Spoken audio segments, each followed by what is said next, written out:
baie dankie dat jy weer eens hier saam met ons is, waar ons saam uit Gods woord kan lees en leer en insig kry, sodat ons lewens meer kan inrig.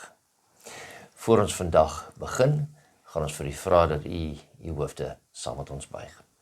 Vader in die hemel, baie dankie dat ons weer eens in hierdie uur by mekaar kan kom, om u woord te kan open. Vader, gee vir ons insig en wysheid. Nie net laat ons kennis kry van wat in die vroeë kerke en gemeentes plaasgevind het nie, maar dat ons dit van toepassing kan maak op ons eie lewens vandag. Dit bid ons in Jesus naam. Amen. Amen.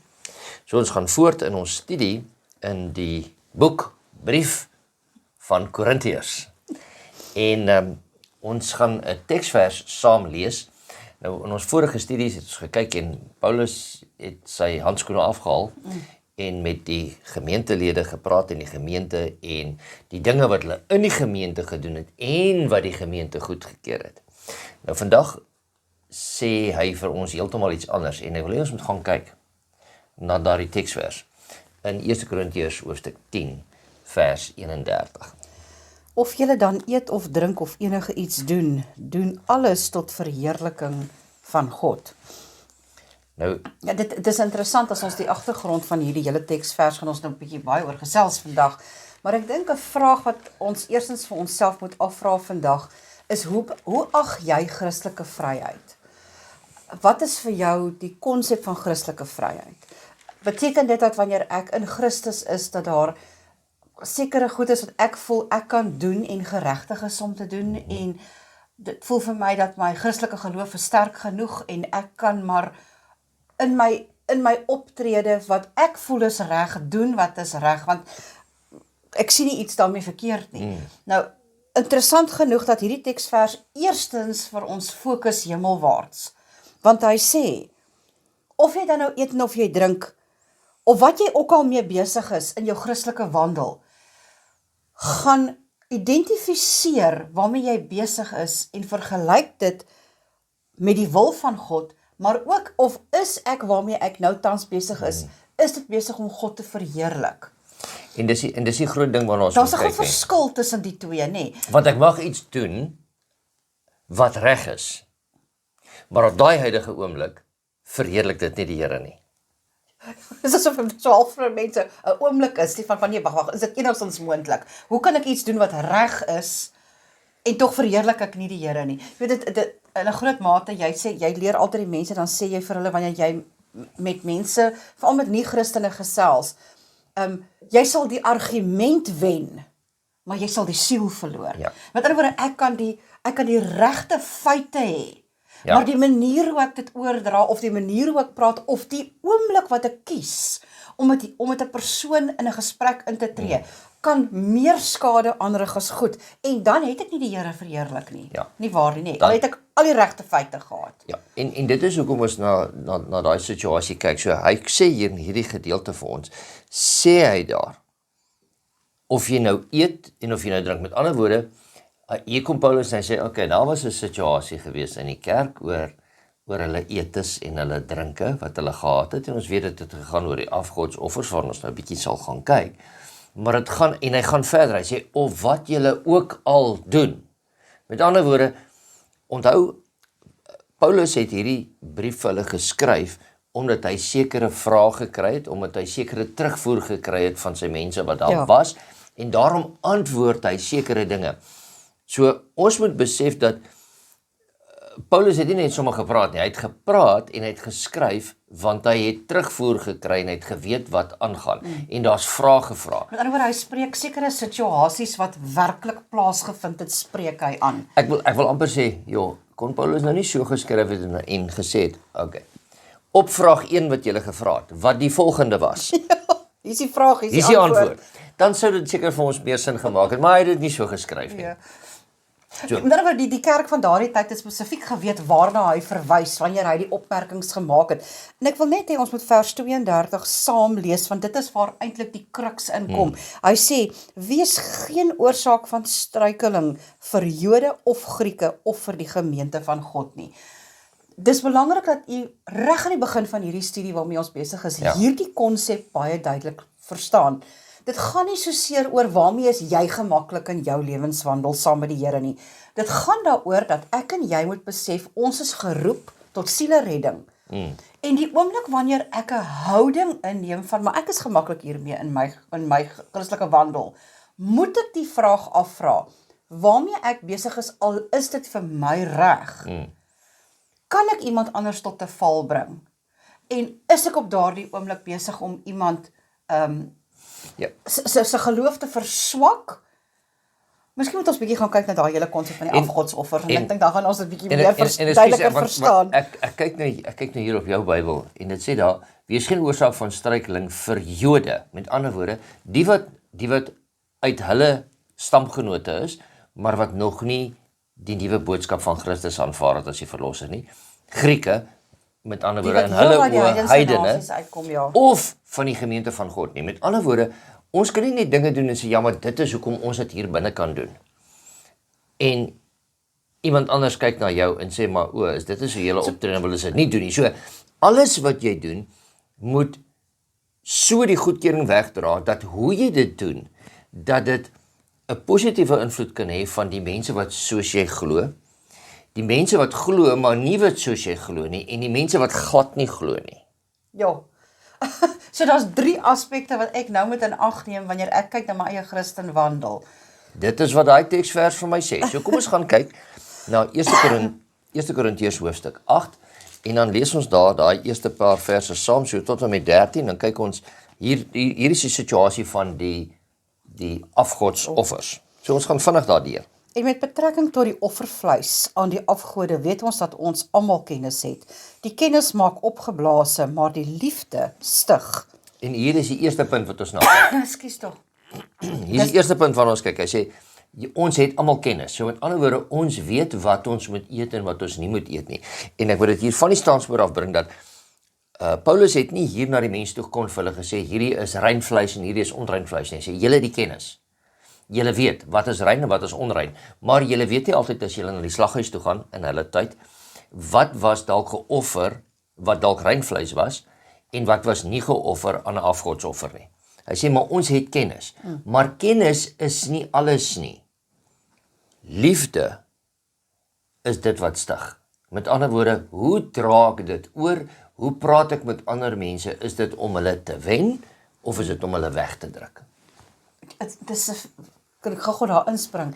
Met ander woorde wat Paulus vir ons suggereer hier, is dat ek kan staan vir wat ek voel is reg, maar op so 'n lelike manier, dat ek mense van die Here af wegjaag, eerder as om hulle nader te trek. Okay, vers 2. As iemand meen dat hy enige kennis het, weet hy nog niks soos 'n mens behoort te weet nie. Maar as iemand God liefhet, die word deur hom geken.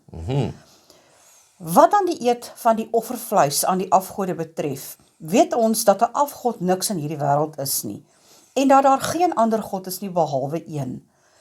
Want al is dit ook sogenaamde gode, of dit in die hemel en of dit op die aarde is, soos daar baie gode en baie Here is, tog is daar vir ons maar een God, die Vader uit wie alles, en ons tot hom, en een Here Jesus Christus, deur wie alles, en ons deur hom. Die kennis is egter nie in almal nie, maar sommige, nog altyd bewus van die afgod, eet dit wat 'n afgodsoffer, eet dit as 'n afgodsoffer, en hulle gewete wat swak is, word besoedel.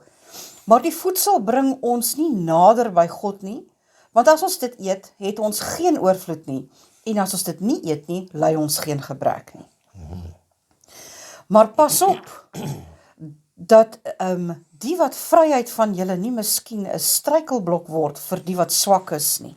Met ander woorde, hier kom hy vinnig en hy sê, das van julle wat erken dat dit 'n afgodsoffer is, maar dit is vir julle reg om dit te eet, en julle weet die afgodsoffer is niks. Ja, kom ons maak dit eenvoudig. Paulus sê vir hulle, luister, jou afgod is 'n standbeeld, dis 'n dooie ding.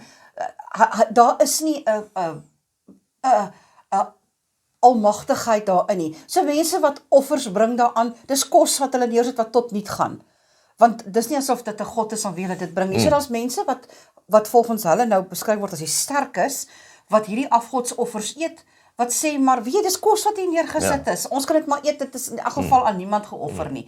Swakkes voel maar, dis aan 'n onreinheid gebring. Die afgod volgens my is 'n onreinheid teenoor my werklike God. So, En dit het 'n impak op my geestelike verhouding op die ou einde van die dag. So, en ons bring dit hier uit en ons sê, onthou, dit is die skrif wat dit hier uitbring van die sterkes en die swakkes. Dis nie ons nie, ons lees net wat die skrif sê. Ja. Maar die feit van die saak is, ons moet probeer, en weer eens kom ons by ons teksvers uit wat in die begin gelees het, wat ons ook al doen, eet of drink, ons doen dit tot eer van die Here. So, dit is waarna ons dan moet kyk. Kom ons lees verder. Vers 10. Want as iemand jou, wat kennis het, aan tafel sien in 'n afgodstempel, sal sy gewete, as hy 'n swak man is, nie aangemoedig word om van die offervleis van die afgode te eet nie. Of moet die swakke broeder, vir wie Christus gesterf het, verlore gaan deur jou kennis? Maar deur so teen die broeders te sondig, en hulle gewete wat swak is seer te maak, sondig julle teen Christus. Omdat as voedsel my broeder laat struikel, sal ek in der ewigheid geen vleis eet nie, om my broeder nie te laat struikel nie. Ja, met ander woorde, hier kom dit in, hy sê, jy gaan sit nou daar, en jy het nou vir jou 'n stukkie vleis gekoop, en jy sit daar na by die afgodstempel, of by die afgodstempel, en jy het sommer daar nou gaar gemaak en geëet, maar nou sien jou broeder dit. Nou, dis baie snaaks dit wat mense sien. Ek het jare terug, voor ek in die bediening was, het ek eendag gery en ek het goed gekoop, en ek het gevoel my bloedsuiker val so 'n bietjie, en ek het een van die suigstokkies wat ek daar, wat ons altyd verkoop het ek uitgehaal en in my mond gesteek. En iemand het verbygery en gesien daar's iets Wat pennetjie wat by jou mond in my mond uitsteek. En die gevolgtrekking was dadelik, hy rook. En hier kring ons die punt, dadelik spring ons tot 'n gevolgtrekking, en Paulus sê hier, selfs as mense dan tot 'n gevolgtrekking gaan spring, kom ons maak seker, dat wat ons ook al doen, dat as iemand anders ons dalk sien, dat dit nie hulle tot 'n val sal bring nie, al weet ek doen niks verkeerd nie. En hier sê hy, in daai geval, sal ek eerder heeltemal, en nou moet ons ook 'n halwe aanname maak, en ek het nie daai studie op hierdie stadium gedoen nie, dat hy sê hier, ek sal dan in die ewigheid geen vleis eet nie. Met ander woorde, hier het die offers 10 teen 1, en die vraag het gegaan oor die vleis.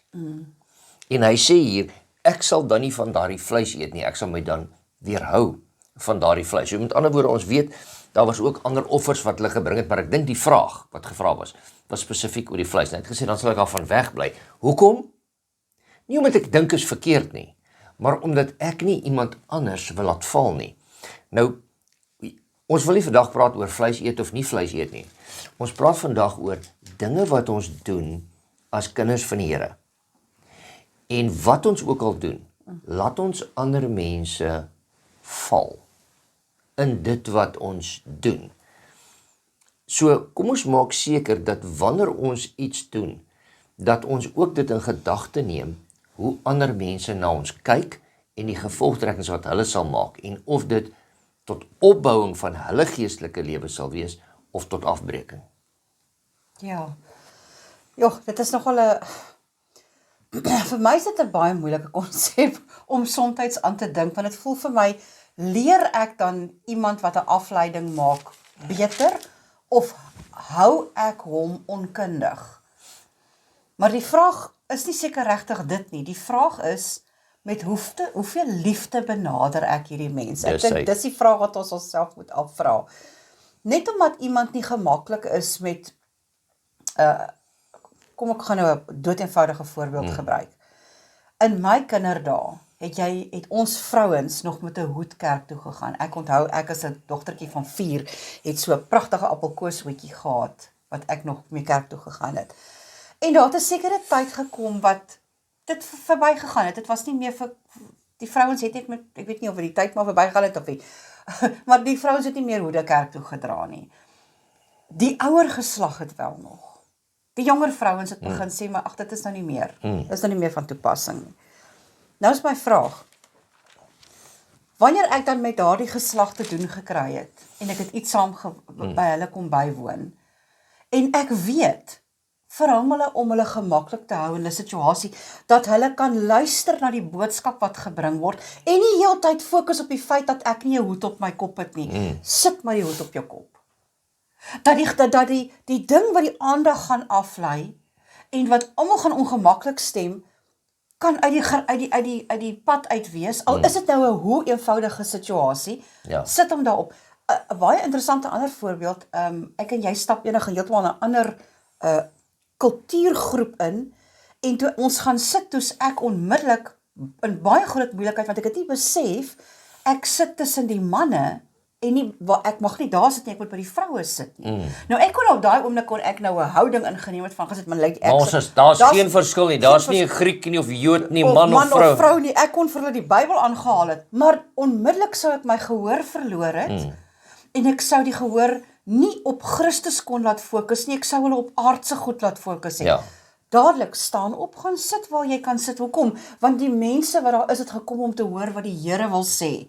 So, ruim hierdie klein goedjies onder mekaar uit, wat onnodige spanning veroorsaak, en wat die liefde tussen mekaar kan skade aandoen, en wat die fokus op die verheerliking van die Here kan wegneem.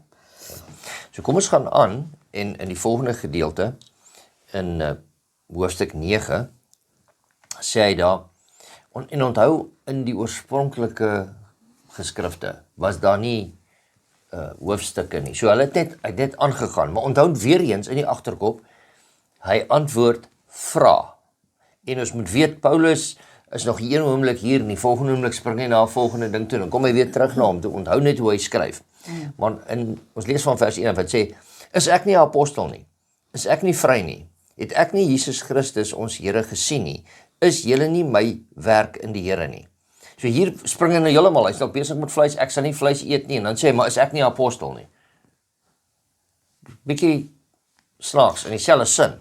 Maar kom ons lees verder, hy sê daar, as ek verander geen apostel is nie, is ek dit tog seker vir julle, want julle is die seël op my apostelskap in die Here. Hy sê met ander woorde, so hier's net weer 'n ander vraag van, maar wat van die apostels, en wat doen hulle, en hoe moet hulle optree, en wat is hulle regte, en wat is hulle voorregte?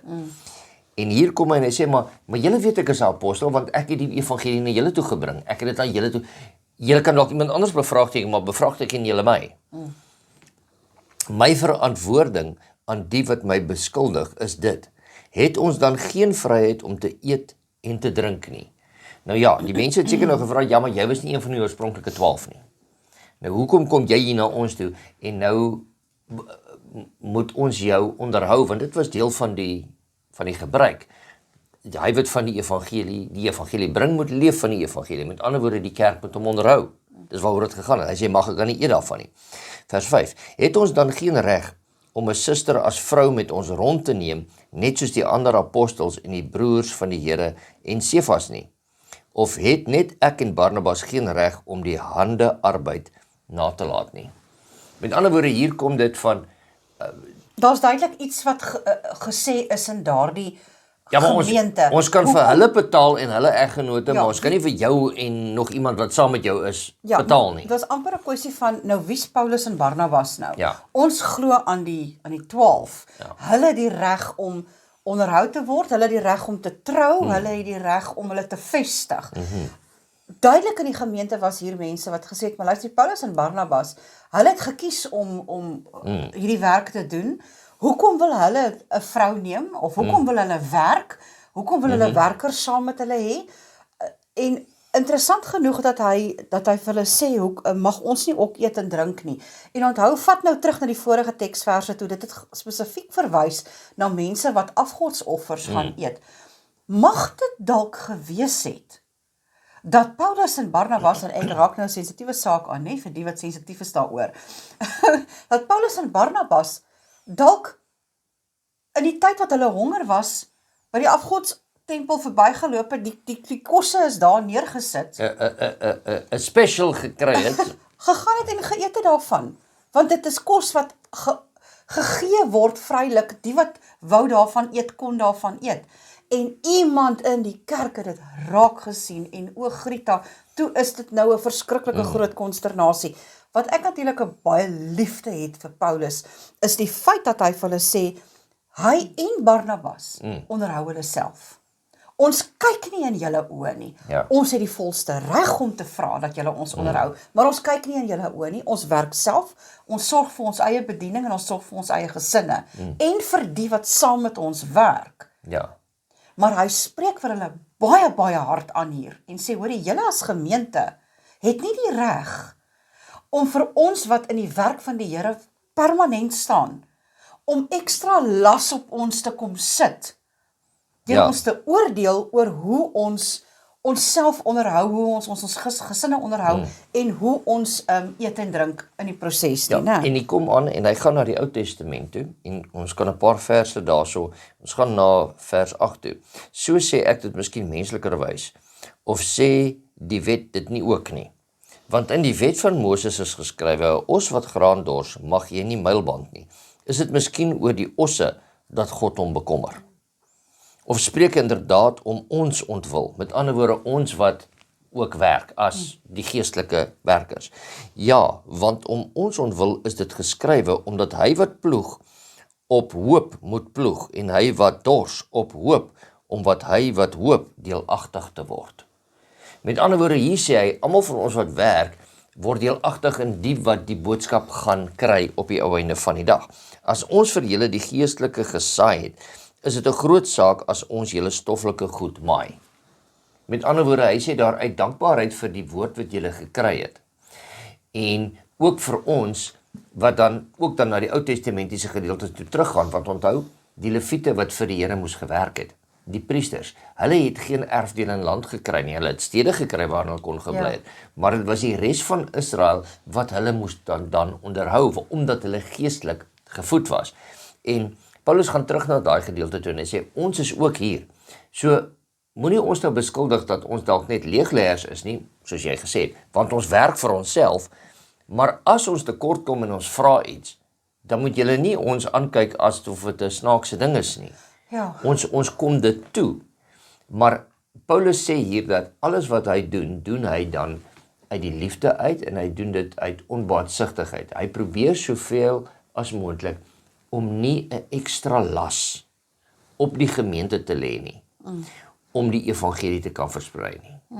En ek dink dit is waaroor dit gaan. Dit gaan oor die liefde daarvan nie. Ja. Ek wil tog dat ons vers 12, 13 en 14 dalk net ook lees, om daai gedeelte net af te sluit. Hy sê, as ander deel het aan die reg op julle diens, het ons nie ook nog meer nie.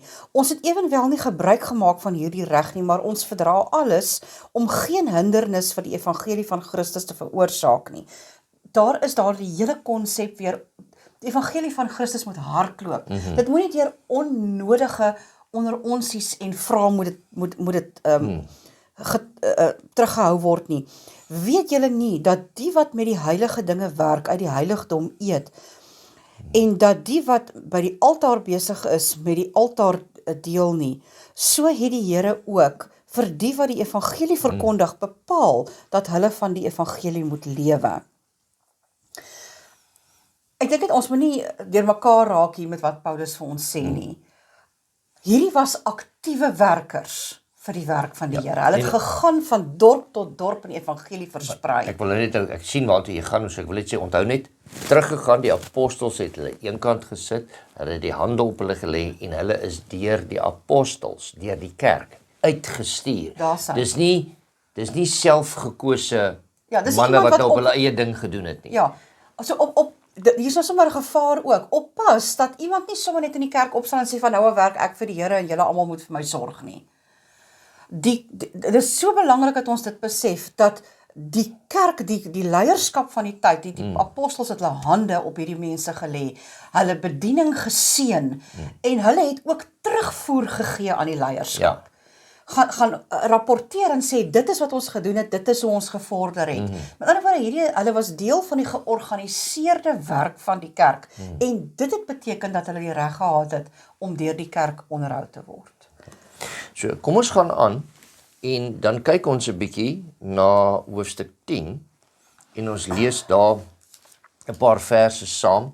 Ons kan so daar by vers 5 begin, maar God het in die meeste van hulle geen welgevalle gehad nie. Nou die agtergrond is hier, die Israeliete, alhoewel hulle geweet het wat hulle moes gedoen het, weet ons ken mos die geskiedenis van die Israeliete, nee. Here, ons sal jou volg. Here, ons sal jou volg.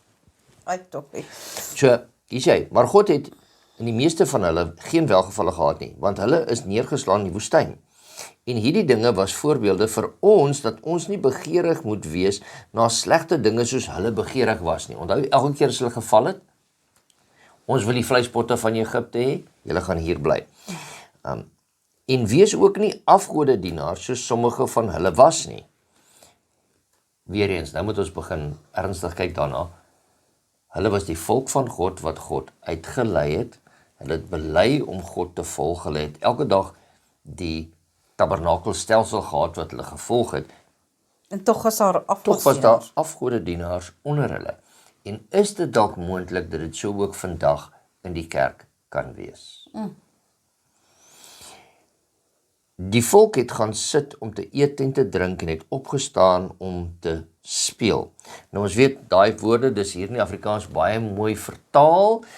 Daai gedeelte kom daar uit, hulle het geëet en gedrink en dit was 'n fees en daar was horeerdery daar. Wat plaasgevind het. Ons moet dit asseblief onthou, alle afgodstempels was gevul met prostituie. Alle afgodedienaars het hulle hele rituele het gegaan oor nie net die feeste wat hulle gehou het nie, maar daar was altyd ontug daarbey betrokke. En dan, dit sien ons natuurlik wat hy nou daar gesê het in vers 8 nie. En laat ons nie horeer, so hulle het opgestaan en gespeel en dan sê, en laat hulle nie horeer, so sommige van hulle gehoreer het nie. En daar het op een dag 23.000 geval. En laat ons Christus nie versoek, soos ook sommige van hulle gedoen het nie. En hulle het deur die slange omgekom. Met ander woorde, kom ons bly by die Here. En nou is dinge begin verkeerd gaan en ons wil ons eie paadjie volg. I did it my way. Ja. Dan begin dinge verkeerd gaan, dan wil ons begin kerm en kla nie. Vers 10 sê, en moenie murmureer soos ook sommige van hulle gemurmureer het en hulle het deur die verderwer omgekom. So hy bring voorbeelde, maar al hierdie dinge het hulle oorgekom as voorbeelde en is opgeskrywe as 'n waarskuwing aan ons op wie die eindes van die eeue gekom het. Daarom, wie meen dat hy staan, moet oppas dat hy nie val nie. Dat in ons woorde, pas op, julle wat dink, julle wat weet wat reg is, pas op dat julle nie die verkeerde doen nie. Ja. En dan daarin val nie. As ek dit nou in my eie woorde kan omsit. Ek dink waarna hy verwys hier met die tyd in die woestyn. God se volk was omring elke dag met die dienste wat aan die Here gebring was. Die hele tempelstelsel was daar. Hulle het tot die teenwoordigheid van die Here in die wolkkolom en in die vuurkolom gehad. Ek wil amper sê, daardie tyd in die woestyn was die tyd wat die Here die naaste aan sy volk was, fisies sigbaar rondom hulle elke dag. En nog steeds was daar diegene wat hulle self skuldig gemaak het aan afgodsoffers en afgodsdiens. En ek dink dit is vir ons 'n verskriklike groot waarskuwing. Jy kan aktief deel wees van die kerk. Jy kan in die leierskap wees van die kerk. Jy kan in elke uitreikprogram besig wees binne in die kerk. Maar jou hart kan ver van die Here af wees. En jy kan besig wees met afgodsaanbidding.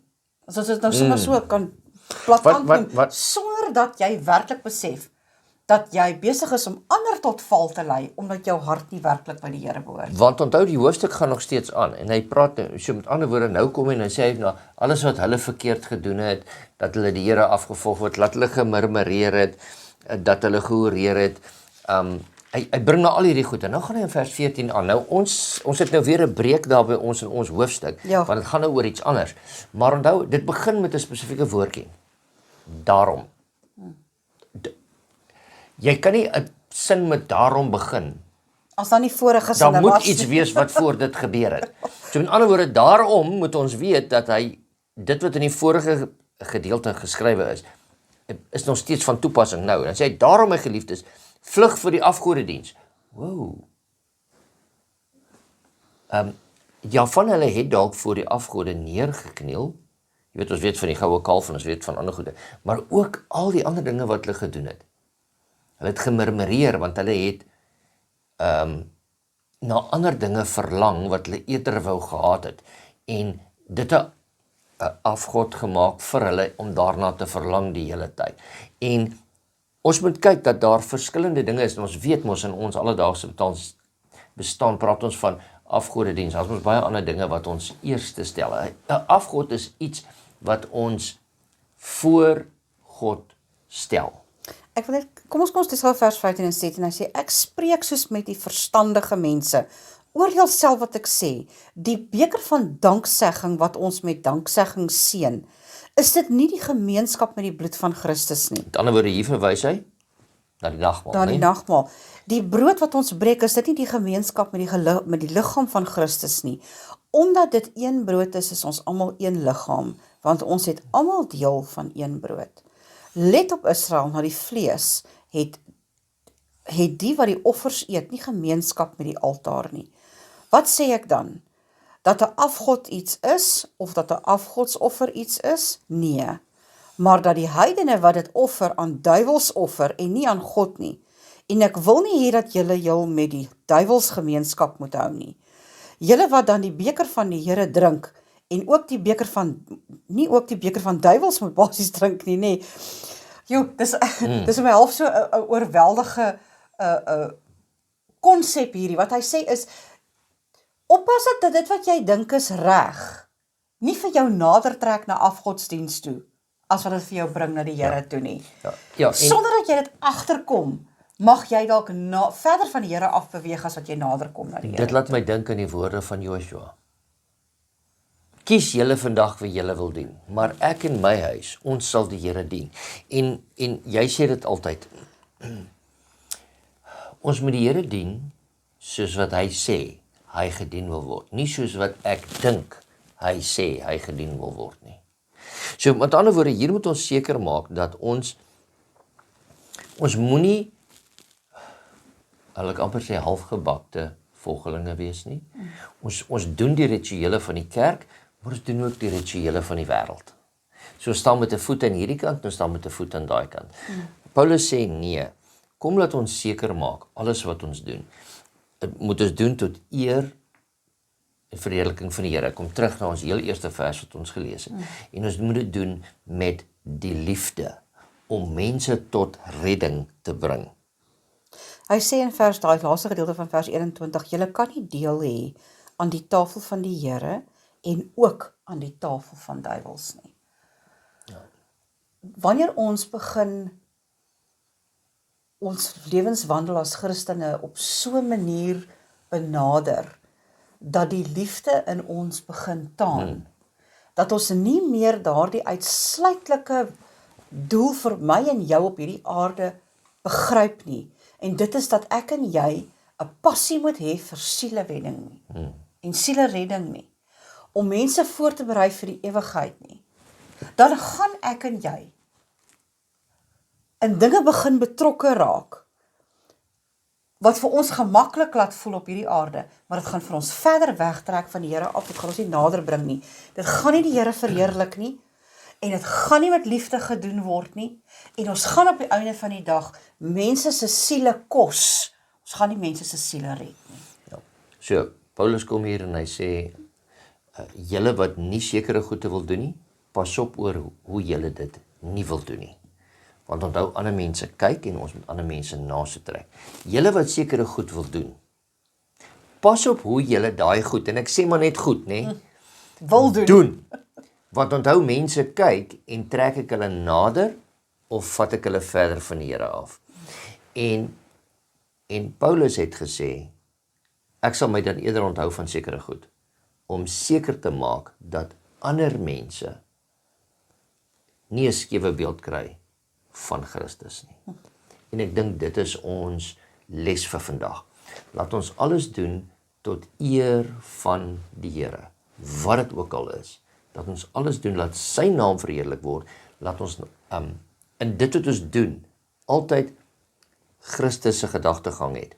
Liefde vir die ander, om hulle te red vir sy koninkryk. Renée, nog 'n laaste gedagte van jou kant af, anders kan jy vir ons afsluit met 'n gebed. Jy kan nie die konsep van wat ek doen om die Here mee te verheerlik, skei van die liefde vir my medemens nie. Dis een. Wanneer ek die Here verheerlik, daarin moet ek my medemens lief hê ook. Dis nie twee aparte konsepte nie. Kom ons bid saam. Here, dit is nodig vir ons om vandag te vra, 'n diepe ondersoek te doen oor waarmee ek in my lewe besig is. Wat ek as geoorloof beskou of wat ek as nie geoorloof beskou nie. En dat, wat ook al my antwoord is, Here, of ek dit kan meet aan die liefde wat U het vir die mensdom. Trek ek mense nader aan U, of stoot ek mense verder van U af weg, met hierdie standpunt wat ek inneem? Verheerlik ek U daarmee, Here, of bring ek eintlik oneer aan U koninkryk? Mag elkeen van ons 'n diepe ondersoek doen vandag oor daardie vraag. Seën ons met insig van U troon af. Ons vra dit in U naam. Amen. Amen.